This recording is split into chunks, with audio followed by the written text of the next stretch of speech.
Something that we've done quite often, what we do at our school, we've got the clear sign everywhere, every room, every office. Who are your DSL, who's your DDSL, heads of year and blah, blah, blah. In their planners, we have contact information for mental health services. We've got contact information for Childline, contact information for Young Minds and other resources. Kuth is an anonymous resource for children to get anonymous support with their mental health.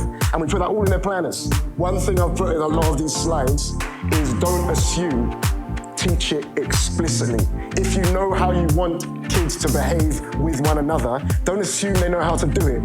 And it's the same with staff.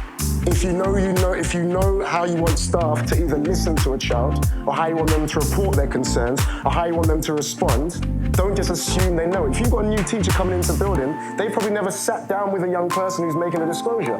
So don't assume they know how to cope. In our school, we used external workshops that came in, and they did work in small groups with groups of boys, groups of girls.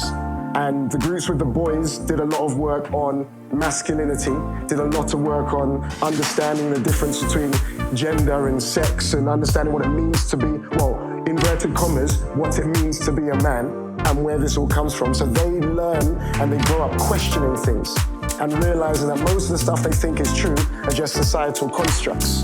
And the moment they open their mind a little bit, then they become more aware of, oh wait, that's not acceptable. I only think that because of X, Y, Z reason. Trauma awareness, so that, like enlightening staff about the fact that you may think a child is just a bad kid, but you can have a kid that is a bad kid, but you can also have a kid that acts like a bad kid, but that's because they've been through a whole manner of trauma, and the way you deal with those two kids has to be different.